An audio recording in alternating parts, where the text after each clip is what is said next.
ሰላም ጤና ይስጥልኝ እኔ ስሜ ዳና ዮሐንስ ይባላል welcome back to the visibility factor ኢትዮጵያ ውስጥ አንድ በጣም ኮመን የሆነ የሥራ መደብ አለ ይሄ whether public sector ውስጥ private sector ውስጥ ወይም non-profit sector ውስጥ ይሄ ታይትል communications manager communications coordinator ወይም communication officer የሚል ሆኖ ይገኛል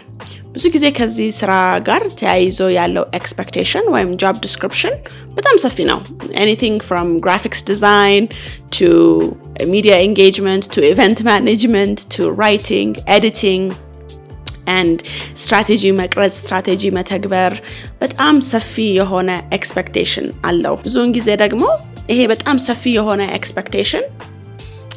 እንድንጫወት ኤክስፔክት የምንደረገው ወይም ይሄንን ኤክስፔክቴሽን እንድንወጣ ኤክስፔክት የምንደረገው እንደ ኢንዲቪጁዋል ሰራተኛ እንጂ እንደ ዲፓርትመንት አይደለም ከዚህ ማልፎ ደግሞ አሁን በጣም ሞር ሪሰንትሊ በተለይ ዲጂታል ዓለሙ የበለጠ ብሎሰም እያደረገ ሲሄድ ኢትዮጵያ ውስጥ አንድ በጣም የማየው ነገር is communications እና marketing በጣም ተለዋዋጭ ሐሳቦች ሆነው ሲነሱ ነው ማገራችን ውስጥ እና I wanted to ask communications እና marketing አንድ አይነት ነገሮች ናቸው ወይ አንድ ሰው አንዱን ጥሩ አድርጎ ከያዘ ሌላውን መስራት ይችላል ወይስ ይሄ በጣም completely different ክህሎት የሚጠይቁ የሥራ ዘርፎች ናቸው different personality የሚጠይቁ የሥራ ዘርፎች ናቸው ወይ የሚለውን አንስቼ ዲስከስ እንድናደርግ ፈልጌ ነበር አብራችሁኝ ስላላችሁ thank you so much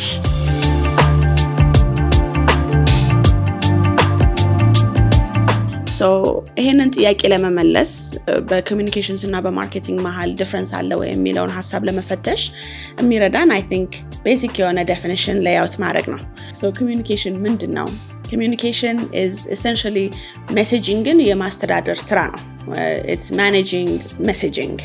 So ትክክለኛዎቹ ሰዎች ትክክለኛውን ሜሴጅ በትክክለኛው ጊዜ በትክክለኛው መንገድ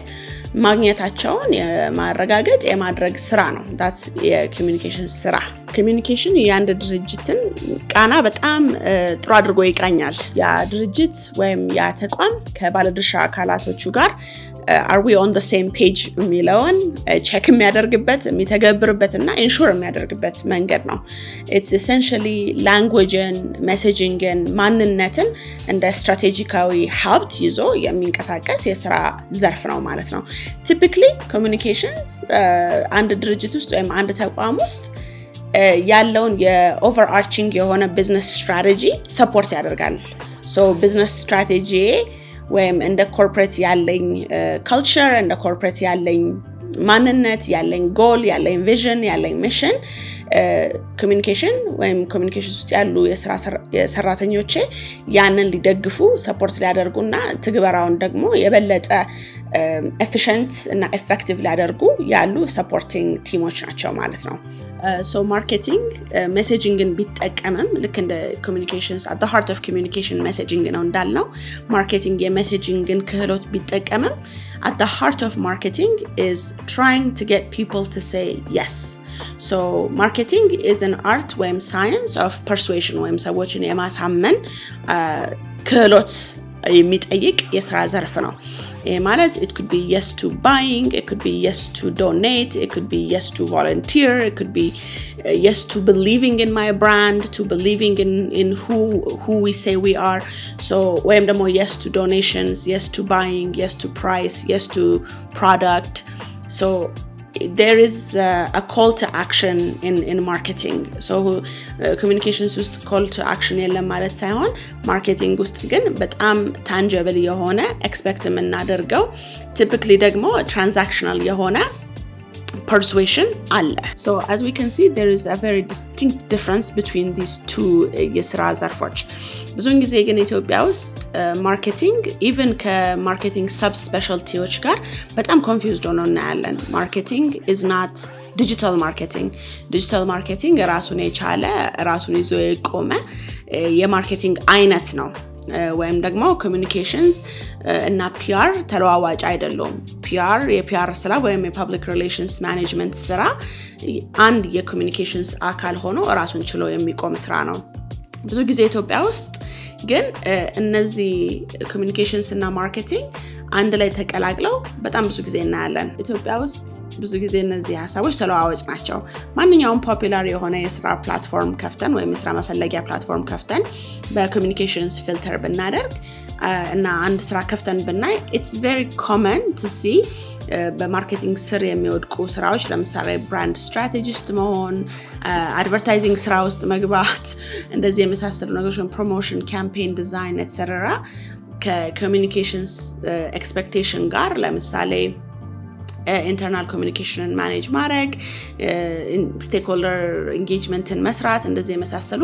አንድ ላይ እንደ ኤክስፔክቴሽን ሆነው ሲመጡ እናያለን። ሶ ይሄ ኤክስፔክቴሽን ከየት እንደመጣ ትንሽ ዲስከስ እናድርግ። ይሄ በእነዚህ በሁለት የስራ ዘርፎች መሀል ያለው አምቢጊዊቲ ወይም ደግሞ ሁለቱን ተለዋዋጭ አድርጎ የማየት ነገር የመጣው በሶስት ምክንያት ነው ብዬ አስባለሁ፣ ወይም any combination of these ሶስት reasons. One is leadership properly understand አያደርግም that there is a difference between communication and marketing ስራዎች. This is very common. Unfortunately, communication እና marketing ሲጀመርም እንደ ሀገር seriously አንወስዳቸውም. We think of them as a soft skill ወይም ደግሞ አንድ ሰው ጥሩ ተናጋሪ ከሆነ ወይም ጥሩ እንግሊዘኛ የሚናገር ከሆነ ወይም ካንቫ መክፈት የሚችል ከሆነ ለስራው ጥሩ ካንዲዴት ነው ብለን እናስባለን. But unfortunately, there is a science to communications ወይም there is a science to marketing and there is a science that costs money. So leadership በዚህ ignorance ወይም ይሄንን ባለመረዳት ባለማሰብ እነዚህ ነገሮች I mean it would be nice if we had a comms person በሚለው ዝም ብለን እናወጣለን የስራ ዘርፍና we don't typically think that these two things are very different. So ይሄ ደግሞ cultureን create እያደረገ ይሄዳል። በተለይ ኢትዮጵያ ውስጥ employment when employers are በጣም desirable ማለት ያለው supply ለስራ በጣም ትንሽ ስለሆነ እና ስራ ፈላጊው በጣም ብዙ ስለሆነ የጆብ ማርኬቱን culture dictate የማድረግ ትልቅ ፓወር አላቸው። ስለዚህ በኮሚኒኬሽን እና በማርኬቲንግ መሃል ዲፍረንስ የሌለው ወይም ዲፍረንስን የማያይ አይነት ፐርስፔክቲቭ ፕሮፓጌት የሚያደርጉ ከሆነ ጆብ ማርኬት ውስጥ ያ ደግሞ ሜንስትሪም ሆኖ እንደ ሜንስትሪም ሀሳብ መምጣቱ ብዙ የሚያስደንቅ አይደለም። The second reason is budget constraint. So ብዙ ጊዜ ያሉት ኢትዮጵያ ውስጥ ያሉት ድርጅቶች ኢትዮጵያ ውስጥ በጣም ብዙ ማሲቭ ድርጅቶች የሉም ወይ ማሲቭ ኮርፖሬሽኖች በጣም ጥቂት ናቸው compared to day to day ካለው የፕራይቬት ሴክተር ወይም ደግሞ ፐብሊክ ሴክተር ተቋም ማለት ነው። So እነዚህን ሁለት የስራ መደቦች አንድ ላይ ላምፕ ማድረግ ለበጀት ሴንስ ይሰጣል so that ያንን ሁለት ስራዎች መከፋፈል ላይ ያስፈልግ ነው ማለት ነው። አንድ ዲፓርትመንት ውስጥ ወይም ዲፓርትመንት አድርገን ክሬት ካደረግነው ሰዎች በበዙ ቁጥር የበጀት ኢምፕሊኬሽኑ ደሞዝ ብቻ አይደለም በጣም ሰፊ ብዙ ጥያቄዎችን አብሮ ይዞ ይመጣል። ሶ ይሄ የበጀት ኮንስትሬንት በኤችአር ወይም ደግሞ በኦፐሬሽንስ ታይቶ እኛ ላለን የድርጅት ሳይዝ which is typically small or medium ከሆነ it makes sense እነዚህን የሁለት ስራ ዘርፎች አንድ ላይ መርጅ አድርገን reasonable የሆነ job description ማውጣት ለኛ ሴንስ ይሰጣል ብሎ ማሰባቸው it makes sense although ብዙ ጊዜ የሚወጣው job description reasonable ነው ከመባል ለኔ ትንሽ የራቀ ነው። ያሉት ኤክስፔክቴሽኖች በጣም ሰፊ ናቸውና አንድ ሰው ብቻውን ሊሰራው ይችላል ወይ ብለን ለማሰብ የሚቸግሩ በጣም ሰፊ የሆኑ ዲማንዲንግ የሆኑ ጆብ ዲስክሪፕሽኖች ይወጣሉ። ሌላው ሶስተኛው ሪዝን እነዚህን ሁለት የስራ ዘርፎች አንድ ላይ መርጅ የምናደርግበት ወይም ተለዋዋጭ አድርገን የምናስብበት ብዬ የማስበው is they both require shared skills ወይም ሁለቱም የሚያስፈልጋቸው ክህሎቶች ተመሳሳይ ሆነው ይገኛሉ። so እዚህ ጋር አሁንም እኛም ኮንፊውዝድ እንዳንሆን ተመሳሳይ ክህሎቶች ቢያስፈልጓቸው መጨረሻ ላይ ያሏቸው ጎል እነዚህ ሁለት የስራ ዘርፎች ያላቸው ጎል ግን በጣም የተለያየ ነው። so similar skills to different end ማለት ነው። so typically አንድ የኮሚኒኬሽን ሰራተኛ እና የማርኬቲንግ ሰራተኛ both require strong writing experience or strong writing skills. They require messaging understanding and when messaging ስራን የመስራት ሁለቱም ጥሩ ክህሎት ያስፈልጋቸዋል and audience understanding ላይ ሁለቱም በጣም strong የሆነ skill ያስፈልጋቸዋል so እነዚህ አሁን የዘረዘርኳቸው ስኪሎች ለሁለቱም ቢያስፈልጉም እነዚህን ስኪሎች ተጠቅመው ግን የሚሰጡን product ወይም የሚሰጡን deliverable typically it's very different so it's like saying አንድ ጥሩ የጣሊያን ሬስቶራንት ብትሄዱ ወይም ጥሩ ሜክሲካን ምግብ የሚሰራ ሬስቶራንት ብትሄዱ እዚህ ሁለቱ ሬስቶራንት ውስጥ ያሉ ሼፎች ሁለቱም ጥሩ ናይፍ ስኪል ይኖራቸዋል ሁለቱም ጥሩ ኮሚኒኬሽን ስኪል ይኖራቸዋል ከሌላው ስታፍ ጋር ሁለቱም እንዴት ኤፊሺየንትሊ ኪችኑን ማኔጅ ማድረግ እንዳለባቸው ያውቃሉ ግን መጨረሻ ላይ የሚወጣው ምግብ is very different obviously Italian food is better እነዚህ ሁለት የሥራ ዘርፎች ኢንተርሴክት የሚያደርጉባቸው ቦታዎችስ አሉ ወይ very much so I think እስካሁን ካወራነው ራሱ we can understand በጣም ኢንተርሴክት ያደርጋሉ so አንድ የማርኬቲንግ ሰራተኛ ለምሳሌ ካምፔን ዲዛይን ሲያደርግ ማንን ነው ታርጌት የምናደርገው ምን አይነት ሜሴጂንግ ብንጠቀም ነው ለነሱ ፐርሱዌሲቭ የሚሆነው ማን ናቸው ምንድናቸው የት ናቸው ምን አይነት ቻናል እንጠቀም የሚለውን ጥያቄ ሲያስብ typically እነዚህ ጥያቄዎችም they occur to a communication ሰራተኛ so የኮሚኒኬሽን ሰራተኛም ስለ messaging ስለ audience understanding ስለ writing and copywriting አብረው ሲያስቡ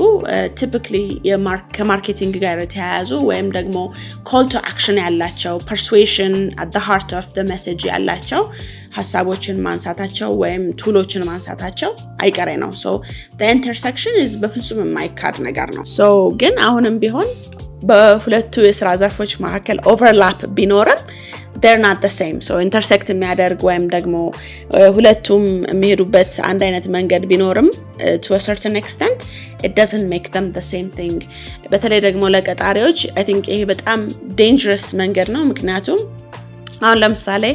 I think እንደ ጥሩ ኤግዛምፕል ማንሳት የሚቻለው እኔ የኮሚኒኬሽን ሰራተኛ ነኝ እንደ ኮሚኒኬሽን ሰራተኛ በጣም ሲሪየስሊ መወስደው is የሜሴጂንግ ሐሳብ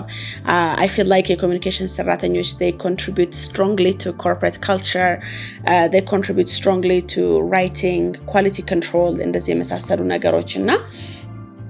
so እኔ ብዙ ጊዜ የማርኬቲንግ ስራዎችን እንድሰራ ኤክስፔክት ልደረግ እችላለሁኝ because እንዳልኩት አገራችን ውስጥ ያለው ካልቸር እነዚህን የሁለት የሥራ ዘርፎች ተለዋዋጭ አድርጎ ስለሚያይ ማለት ነው እኔ ግን at my personhood ወይም at my personality ሴልስ ላይ ወይም ደግሞ persuasion ላይ ወይም ደግሞ ሰዎችን ኮንቪንስ የማድረግ ላይ strong አይደለሁኝም so I feel like in my writing style ወይም in my approach ብዙ ጊዜ ያንን ነገር ላክ አደርጋለሁ so አንድ ቀጣሪ ከኔ persuasion expect የሚያደርግ ከሆነ ወይም convincing and selling and getting people to say yes in that strong way call to action way ከፈለገ probably ከኔ ያገኘው ማለት ነው so አንድ ላይ መሆናቸው ወይም overlap ማድረጋቸው አንድ አይነት ያደርጋቸውም ካልን then what should they look like በተለያየ ሴክተር ውስጥ በተለይ ስናያቸው what should they look like so corporate setting ውስጥ typically marketing እና communication በጣም ተለያይተው መቀመጥ መቻል አለባቸው communication ሰራተኛ ስትራቴጂን መቅረጽ ስትራቴጂ ሮል አውት ላይ ኢንተርናል አላይንመንት ላይ ፎከስ ማድረግ የማርኬቲንግ ሰራተኞች ደግሞ ሬቨኒው ድራይቭ ማድረግ ላይ ፎከስ አድርገው ሊሰሩ ይገባል ማለት ነው ከዛ በናን ፕሮፊት ሴክተር ውስጥ actually ናን ፕሮፊት ውስጥ ከመግባታችን በፊት typically ስታርታፕ ውስጥ ምን ይመስላሉ ወይ ምን ሊመስሉ ይገባል typically ስታርታፖች በጣም ሊን የሆነ በጀት ይዘው ወይም ደግሞ የሰው ኃይላቸውን በተቻለ አቅም ኦቨርሄዳቸውን ሚኒማይዝ ማድረግ ስለሚፈልጉ በጣም ሊን ሆኖ ስለሚንቀሳቀሱ typically የማርኬቲንግ እና የኮሚኒኬሽን ስራ አንድ ሰው ላይ ነው የሚወድቀው ግን ይሄ necessarily ጥሩ ነው ማለት ሳይሆን clear የሆነ job description እና clear የሆነ understanding ይፈልጋል በስተመጨረሻ non profit ውስጥ በተለይ ኢትዮጵያ ውስጥ communication ስራን በጣም establish አደረገው ብዬ የማስበው ሴክተር unfortunately non profit ነው ብዬ ማለት unfortunately ሳይሆን ያው unfortunately non profit ነው ብዬ አስባለሁ typically non profit ውስጥ የምናየው communications እና marketing አንድ ላይ ይወድቃሉ because there is I think a sentiment when there is a thought that ናን ፕሮፊቶች ማርኬቲንግ አያስፈልጋቸውም። ግን ኢንፋክት ናን ፕሮፊቶች በጣም ሲግኒፊካንት የሆነ ማርኬቲንግ ስራ ይፈልጋሉ። ባለድርሻ አካላትን ማሳመን፣ ዶነሮችን ፐርስዌድ ማድረግ፣ ዶነሮችን ሪቴይን ማድረግ and goodwill in ፐብሊክ ውስጥ ፕሮሞት ማድረግ ኤሰንሻሊ የማርኬቲንግ ሰራተኛ ስራ ይሆናል። ግን ብዙ ጊዜ የምናየው ኮሚኒኬሽንስ ኤንድ ማርኬቲንግ ኦፊሰር ወይም ማኔጀር ወይም ኮኦርዲኔተር ተብሎ ቲፒካሊ እነዚህ ስራዎች አንድ ላይ ሲወድቁ ነው። አንድ ላይ መውደቃቸው ለኔ ስራውን በጣም ጎድቶታል ብዬ አስባለሁ። ምክንያቱም ሁሉም ነገር it's being done at 50%. so ጥሩ persuasive የሆነ presentation deck አይሰራም, but it might look nice, but at the same time develop የምናደርገው strategy it's kind of good but it's not that strong. develop የምናደርጋቸው call to actionዎች ወይም develop የምናደርጋቸው pitch deckዎች they're good, they look nice, but maybe they're not that persuasive. ስለዚህ የማርኬቲንጉም ስራ የኮሚኒኬሽንሱም ስራ it becomes very weakened because there is a lack of specialty when there is a lack of focus in a specific area ማለት ነው. so in the communication ሰራተኞች how should we approach this ወይም እንደ ማርኬቲንግ ሰራተኞች ደግሞ how should we approach this የሚለውን ሳስብ I feel like from potential employers, from potential እንደ ኮንሰልተንትም ሆነ እንደ ፉል ታይም ሰራተኛ የምንሰራበት ቦታ ከነሱ ጋር ኤክስፔክቴሽንን ኮሚኒኬት ከማድረጋችን በፊት ለራሳችን ስራችንን አጥርተን ማወቅ መረዳት ይኖርብናል ብዬ አስባለሁ። ስራችንን ብቻ ሳይሆን where do I want to go, where am I, who am I የሚለውን እንደ ሰራተኛ ብቻ ሳይሆን where am I going and what am I looking for የሚለውን ነገር በደንብ ማሰብ አለብን ብዬ አስባለሁ። even though communication marketing generalist ሆኖ ወይም ደግሞ ስፔሻል ሳያደርጉ መስራት የሚችል ለረጅም ዓመታት መስራት የሚችል ስራ ቢሆንም it's always my recommendation that people specialize because specialize ማለትም የተለያዩ የኮሚኒኬሽን ሰብ ስፔሻልቲዎች ውስጥ ለምሳሌ PR, strategic communication ሊሆን ይችላል, knowledge management ሊሆን ይችላል።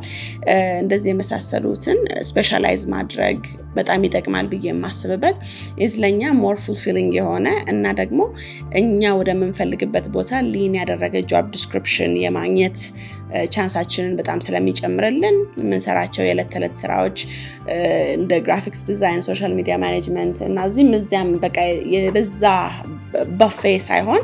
typically we just enjoy የምናደርገውንና expect የምናደርገውን ስራ እንድንሰራ ነገሩን የበለጠ ሊን ያደርግልናል ለኛም ለኤምፕሎየራችንም። But I think it's also really good to communicate these expectations to potential employers. So the potential employers ይሄንን ደግሞ ምለው not just in the full time ሰራተኛ and the freelancer ብቻ ሳይሆን and sometimes አሁን እኔ I work at an agency ወይም communication agency ውስጥ ሰራለሁኝ። እንደ ኤጀንሲም ሰዎችን ስለ ስራችን ኢንፎርም ማድረግ የኛ ስራ ነው ብዬ አስባለሁኝ። so አንዳንዴ በጣም የሰፋ job description ስናይ ወይ ኤምፕሎየሩ ወይ ስራው አትራክት አድርጎን ወይም ስራ ፈልገን አፕላይ ልናደርግ እንችላለን። ግን during the interview process it's really important to set clear expectations when to understand expectations. I think በጣም የኮሚኒኬሽን የማርኬቲንግ ስራ because it can include any number of things በቃ ኤምፕሎየሩ ሬሌቫንት ነው ብሎ ያሰበው ማንኛውም ነገር ኢንክሉድ ሊሆን ስለሚችል easily overwhelming የመሆን burnout ውስጥ የመክተት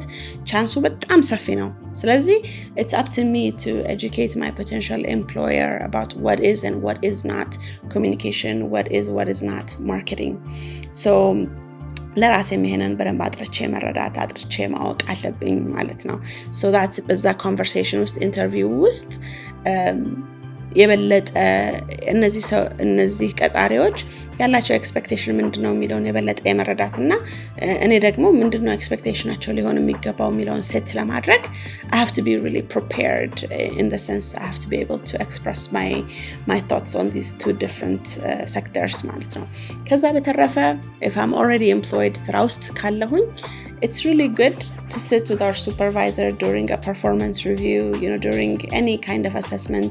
serious conversation የምናደርግበት ማንኛውም opportunity ላይ to bring this up በተለይ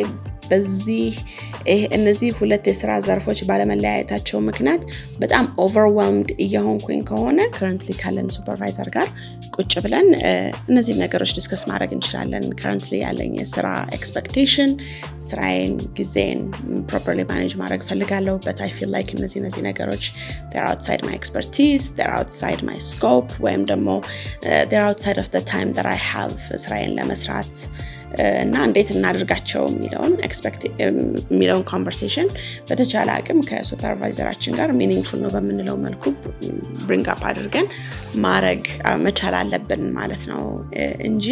I don't think we should take it for granted that አንድ የኮሚኒኬሽን ሰራተኛ ሁሉንም የማርኬቲንግ ስራዎች ሁሉንም የኮሚኒኬሽን ስራዎች አንድ ላይ ሰርቶ በተለይ to a great quality ሰርቶ ዲሊቨር ማድረግ ይችላል የሚለው እሳቤ I think ለአሰሪውም ለሰራተኛውም ለድርጅቱም deeply painful, deeply costly እና ደግሞ ለጤናም ለcareer achievementም ጥሩ መንገድ ያለው ነው ብዬ አላስብም። if there are communication ሰራተኞች ማርኬቲንግ ሰራተኞች etc እናንተ ያለባችሁ የስራ ኤክስፔክቴሽን ከኔ ስራ ዘርፍ ጋር ይሄዳል ብላችሁ ታስባላችሁ ወይ? what's the craziest thing somebody has asked you to do as a communications or marketing ሰራተኛ? I'd love to know. I'd love to hear your thoughts. Thank you for staying with me. Hi, thank you በጣም ይሄንን ቪዲዮ ስላያችሁት። ይሄንን ቻናል ሰፖርት ለማድረግ የምትፈልጉ ከሆነ ሰብስክራይብ ማድረግ ወይም ኮሜንት ማድረግ ትችላላችሁ። በተለይ ሐሳባችሁን እና ትችታችሁን ኢቭን ፊድባካችሁን ኮሜንት ብታደርጉልኝ really value አደርገዋለሁኝ። ከዚህ ዩቲዩብ ቻናል በተረፈ ሬጉላርሊ የሚወጣ ኒውስሌተር አለኝ ሊንክድኢን ላይ። እዛ ላይ ከኮሚኒኬሽንስ በተረፈ ሰፋ ያለ ስለ ኢትዮጵያ ካልቸር፣ ኑሮ፣ አኗኗር እና የመሳሰሉት ነገሮች ሪፍሌክት ማድረግበት ኒውስሌተር አለኝ።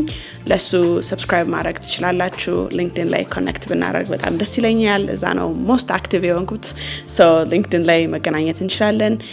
ከዛ በተረፈ ደግሞ ሌሎች የስነ ጽሁፍ ስራዎችን፣ ፕሮጀክቶችን እና የመሳሰሉት አውትፑቶችን ለማየት